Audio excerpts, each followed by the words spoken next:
MVPs, Hall of Famers, and budding young stars. Throughout the history of the NFL, 31 players have rushed for at least 10,000 yards. 15 of them played in the 2000 season. George on his feet, into the end zone. He's a magician! That was pure running. Man, that's a pretty sight. You can make a strong case that 2000 was the single greatest running back season ever. And odds are, we will never see one like it again. This is NFL Explained, the year of the running back. Airs away from tackle. Big pickup, heading for the corner. That's all heart and soul, number 28. If you want production, look no further. The first season of the new millennium saw an NFL record 23 rushers hit the 1,000-yard plateau. 23 1,000-yard rushers. I said 23. Here's some perspective. On average from 2016 to 2019, there were just 11,000-yard rushers per season. Only the 06 season had as many 1,000-yard rushers.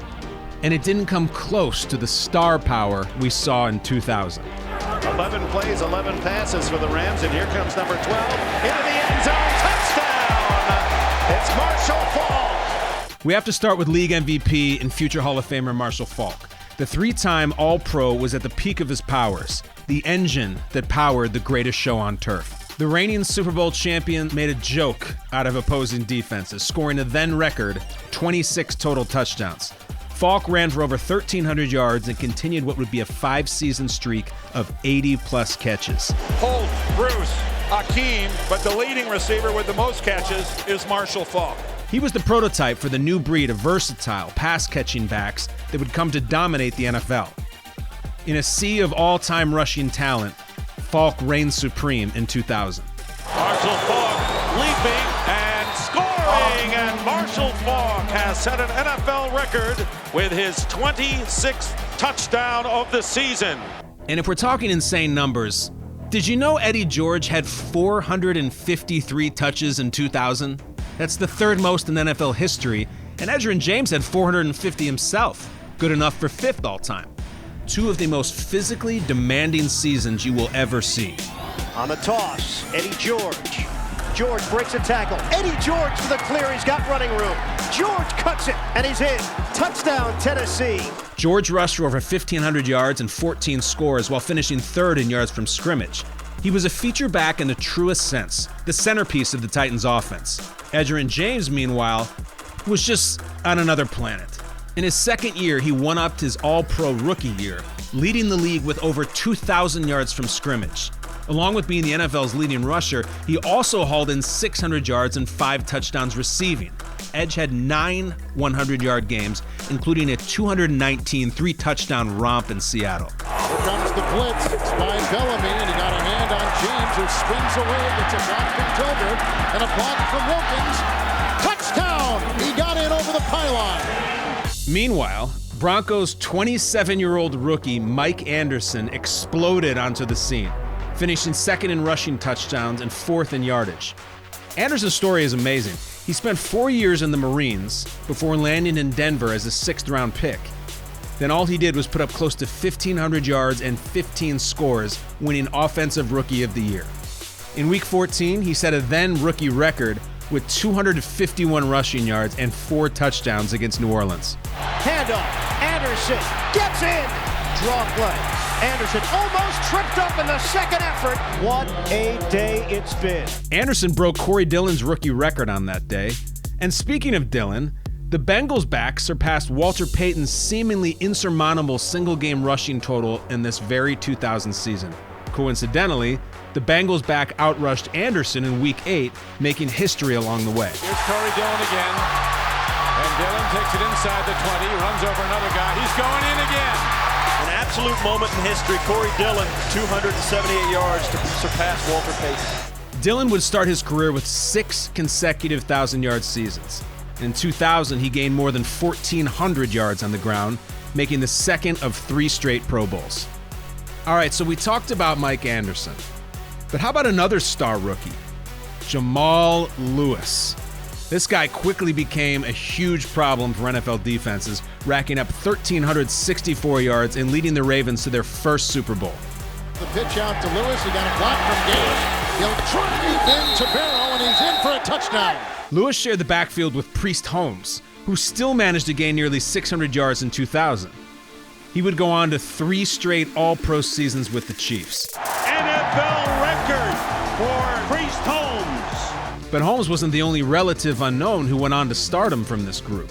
You had Arizona rookie Thomas Jones, who mustered just over 300 yards sharing duties with Michael Pittman. Jones later became a Pro Bowl back by mid-decade. And then there's Shaun Alexander, who backed up the great Ricky Watters in Seattle. They hand it off to Ricky Watters over the right side. Watters, one man to beat, puts it back in, and they turn the water on here in Seattle. At age 31, Watters amassed almost 1,900 yards from scrimmage. The rookie Alexander took advantage of his rare opportunities, but he didn't truly break out until Watters' departure.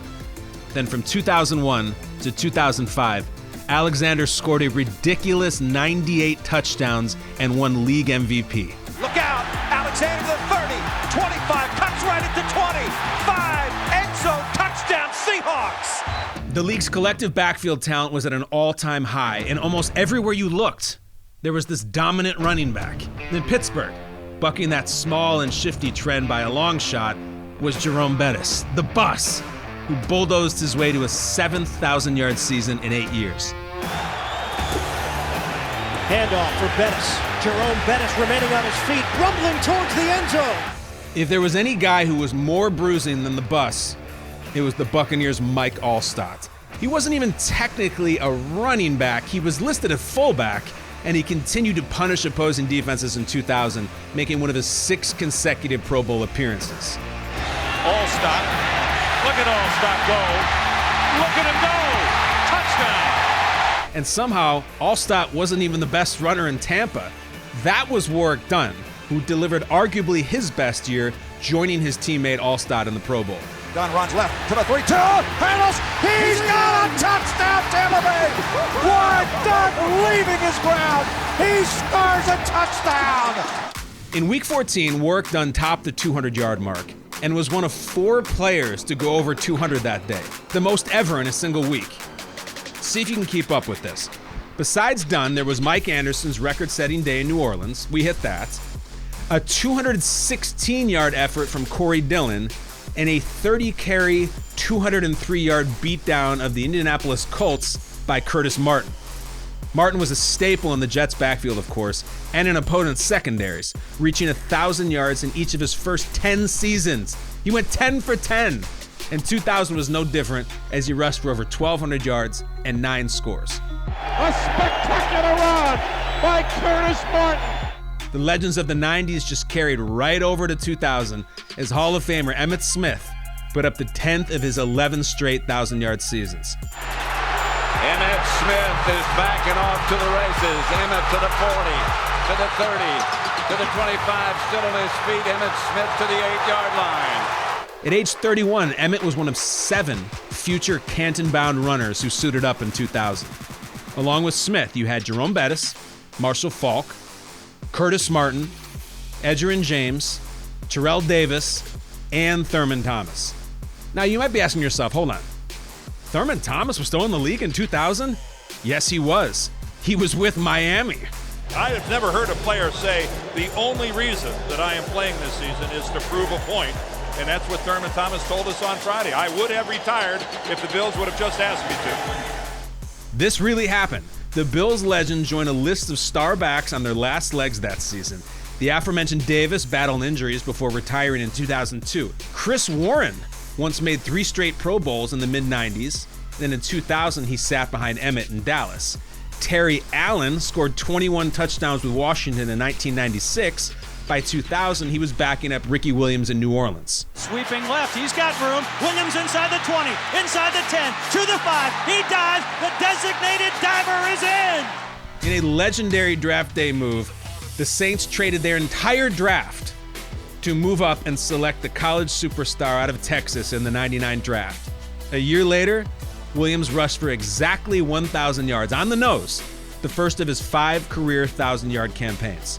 Good setup for a play-action pass here. Wheatley, dive, touchdown! Tyrone Wheatley. Big Ty was a 1,000-yard rusher for the Raiders. He and Napoleon Kaufman helped power Oakland to an AFC West title in 2000. Similar situation unfolded for the New York Giants as Tiki Barber broke out alongside rookie Ron Dayne. The duo, which was called Thunder and Lightning, combined for over 1,700 yards and were anointed the next great rushing tandem. Eventually, Lightning went on to strike without Thunder as Barber grew into an all-pro back as a solo artist. Slipping a couple of people, tries the other side. The chase is on. Barber heading for the corner. Touchdown! We showed you the Hall of Famers earlier. Consider our final selection the Hall of Underrated. Here we go. Fred Taylor.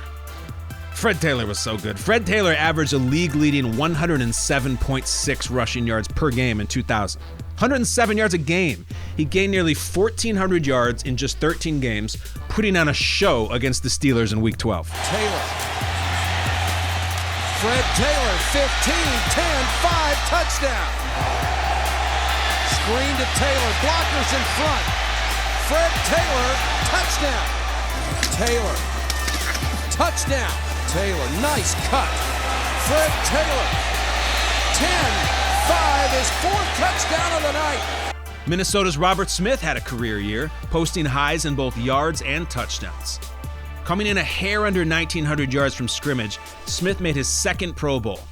But his best season also turned out to be his last, as the Viking star abruptly retired in his prime at age 28 to pursue a career in medicine. Charlie Garner, amazing runner, averaged more than 1,700 yards from scrimmage per season from 99 to 2002. He made the Pro Bowl with San Francisco in 2000. James Stewart had almost 1,200 yards and 10 scores with Detroit. And my favorite, James Allen.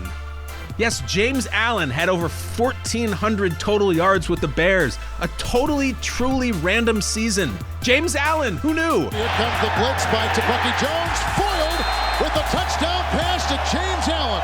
He never got close to that number again. Deuce Staley, come on down. Deuce had 4 seasons with at least 1,200 yards from scrimmage in his career. Unfortunately, 2000 was not one of them due to injuries. Same goes for Dorsey Levens, had over 1,600 yards in 1999. Levens' absence opened the door for Amon Green, one of the era's most overlooked backs. Hand off Green, first off the left side of the 15 to the 10. Juke move of the 5 to the end zone. Touchdown, Amon Green! 2 years removed from 1998's legendary Dirty Bird phenomenon, the Falcons' Jamal Anderson racked up another 1,000-yard season. Pro Bowler Stephen Davis rumbled to over 1,600 yards from scrimmage and 11 scores. And not only was it Lamar Smith's first 1,000-yard year, the 7-year back produced one of the greatest wildcard performances ever. 40 carries, 209 yards, and 2 touchdowns, including the game winner against the Colts. I said 40 carries in the playoffs. Have a day, Lamar Smith. Handoff, Lamar wrapping up the ball with both arms, and he just gets away from everybody. Look at this! 15, the 10, he's gonna do it! And touchdown! He did it! Touchdown, Miami! Lamar Smith tears away from tackles. The 2000 season had it all for running backs across the league. Record performances. Having the kind of day that you dream about. Breakout stars. That is nothing short of brilliant. Last hurrahs. That's why you can call it the single greatest running back season ever.